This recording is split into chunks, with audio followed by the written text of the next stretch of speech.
Kementerian Kesehatan RI menggelar kunjungan di Kabupaten Mimika dan menggelar pertemuan bersama Dinas Kesehatan, Bapeda Mimika dan stakeholder lainnya, guna mendengar langsung tentang penanganan penyakit tropis terabaikan di Mimika pada Kamis, 22 Agustus 2024 di kantor Bapeda Mimika. 3 penyakit tropis yang terabaikan yang difokuskan yaitu kusta, filariasis dan frambusia yang menyerang kulit manusia, di mana hal tersebut menjadi agenda nasional yang ditargetkan diturunkan hingga 2030 mendatang. Untuk kusta juga, kita ranking ketiga untuk jumlah kasus kusta se-dunia setelah India dan Brazil. Jadi sejauh ini masih banyak provinsi dan kabupaten yang masih belum bisa bebas dari kusta. Tujuan pertemuan tersebut dalam rangka menyusun rencana kerja penanganan 3 penyakit tropis khususnya di wilayah Papua. Dikatakan tim kerja NTD Ridwan Mauri perihal penanganan penyakit tropis bukan saja hanya terkait kesehatan, namun juga terkait dengan sosial budaya, ekonomi dan demografi atau wilayah. Oleh karena itu pihaknya turut mengundang stakeholder lainnya dalam pembentukan tim kerja yang diinisiasi oleh WHO. Mewakili Kadis Kesehatan Mimika Reynold Ubra, Kabid Pengendalian Penyakit Menular, P2P, Dinkes Mimika Obed TKG mengatakan, untuk penanganan 3 penyakit tersebut telah dijalankan oleh 23 puskesmas di Mimika yang difokuskan di wilayah kota dengan penduduk terpadat. Untuk penanganannya Dinkes akan lebih memperkuat di layanan, mulai dari deteksi kasus, tata laksana kasus, pencatatan dan pelaporan serta melakukan edukasi kepada masyarakat. Terkait dengan 2 pertanyaan kunci tadi, sebenarnya data kami lengkap. Sejak tahun 2020, kami menentukan lokus untuk neglected disease atau penyakit-penyakit yang terabaikan, yang terintegrasi dengan stunting. Mestinya ini tidak menjadi isu. Sumber dananya 3 miliar per tahun. Itu berasal dari dana otsus. Kami fokus pertama di Yapakopa, di AN2, dan kemudian di sebelah timurnya yaitu Jita. Kenapa demikian? Karena berdasarkan data epidemiologi, kasus kusta itu sejak 20 tahun terakhir itu di Yapakopa nggak selesai-selesai. Yapakopa itu ada di wilayah Mimika Barat Jauh, yang berbatasan dengan Kabupaten Kaimana, Provinsi Papua Barat. Dan secara etnografis, itu tidak punya hubungan erat dengan masyarakat yang di wilayah Mimika bagian tengah atau barat sampai ke wilayah kota Timika. Karena masyarakat di sana itu lebih banyak aksesnya, atau rumpunnya itu lebih dekat dengan masyarakat di Etnabai. Mungkin Dr. Budi pasti tahu, Pak Pendeta Ferry pasti lebih akrab. Kemudian akses ke Kaimananya lebih dekat dibandingkan ke sini. Ke Kaimana mereka hanya menempuh waktu sekitar 4-5 jam melalui laut. Tapi kalau dengan penerbangan kira-kira hanya sekitar 30 menit. Sementara wilayah Jita, distrik Jita itu sampai Blumen berbatasan dengan berbatasan dengan Asmat, dan itu campuran antara masyarakat PC, Sempang Timur dan Asmat. Saya pikir 2020, 2021, 2022 sampai 2023 dana yang bersumber dari dana otsus, kami membuat tim bergerak sehingga itu kampung itu dikohort. Mudah-mudahan Pak Kasih P2M bisa memaparkan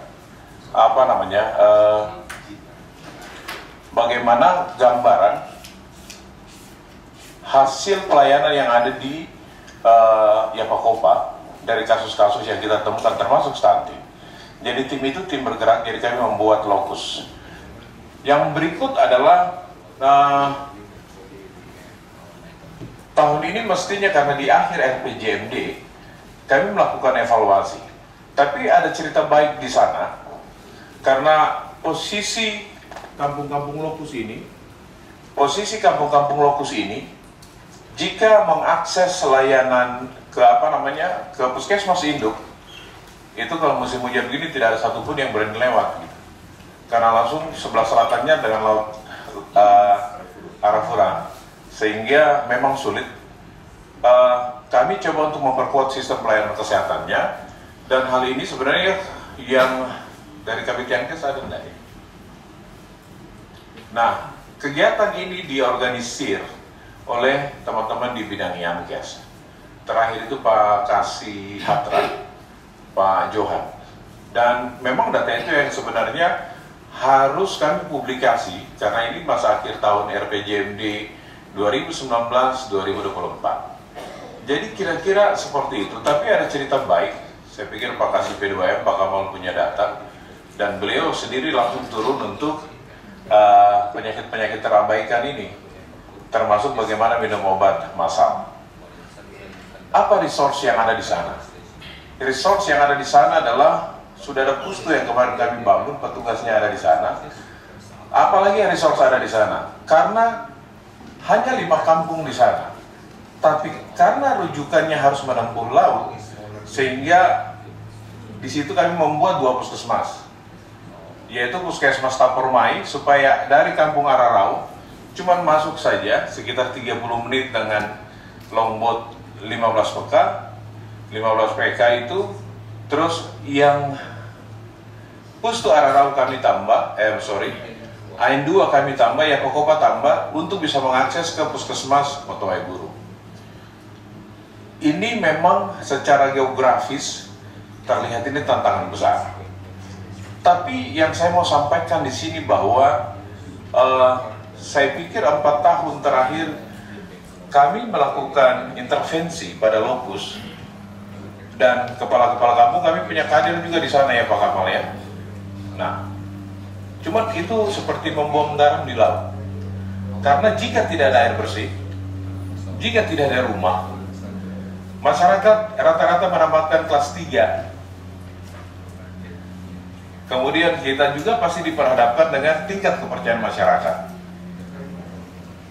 Itu menjadi tantangan. Artinya saya menyampaikan ini supaya jika itu memang menjadi suatu permasalahan yang kita intervensi bukan penyakitnya, tapi mungkin sosiodemografinya memang harus kita maintenance. Ini butuh konektivitas, tidak hanya bidang kesehatan.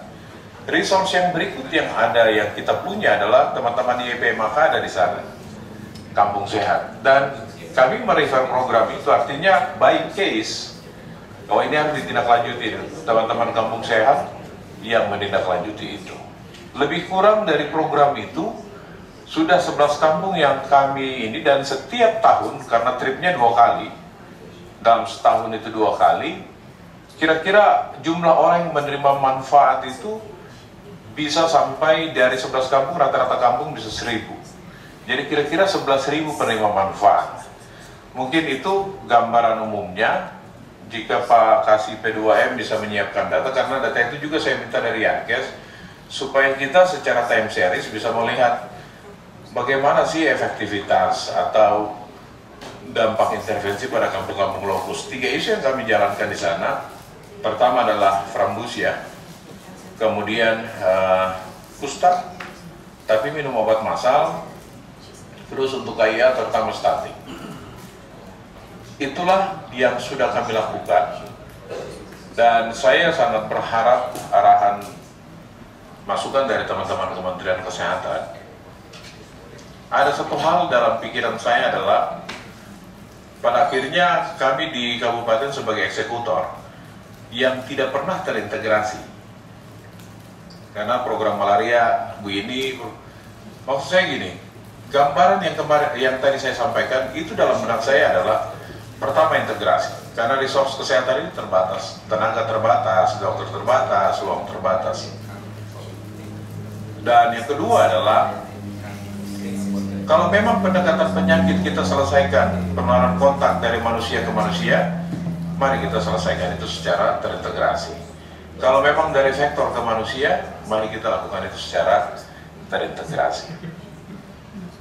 Kondisi yang terjadi hari ini adalah malaria sendiri, HIV sendiri, jadi hampir setiap hari kami harus lelah juga tuh. Nah, sebagai konduktor di kabupaten, kami harus bagaimana bisa merajut ini, karena outputnya adalah recording and reporting, masing-masing beda versi. Sementara ada satu data kesehatan yang mestinya bisa terkoneksi. Iya. Kemarin saya sampaikan di kantor Kementerian di kantor Kementerian Lingkungan Hidup, ketika Pak Kadis Provinsi Papua Tengah menyampaikan LTGU ini diangkat, kalau misalnya disetujui, AMDAL-nya keluar, jangan lupa ISPA gitu. Saya sih tidak berfokus pada penyakitnya, saya berfokus pada sosiodemografinya. Karena saya sampaikan,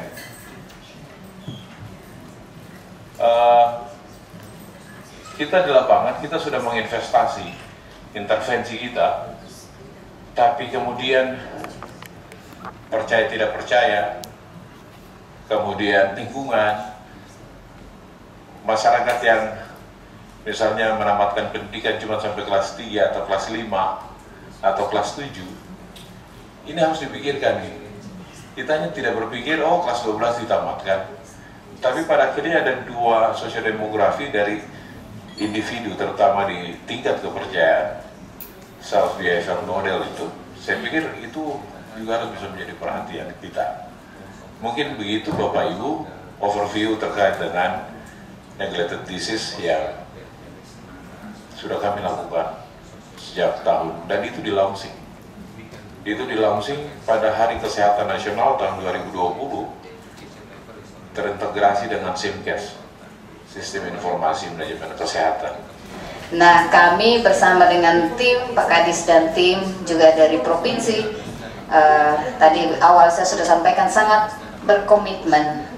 Komitmen ini dengan menyampaikan kepada pimpinan kami kebijakan-kebijakan yang mendukung hal yang hari ini kita bicarakan, terutama untuk pengentasan 3 penyakit menular itu. Dan tadi dari awal saya sudah sampaikan, kalau ada hal, ada regulasi, ada hal-hal yang wajib dari pusat, nanti tolong disampaikan. Mungkin sama dengan penyampaian Pak Kadis tadi, karena itu akan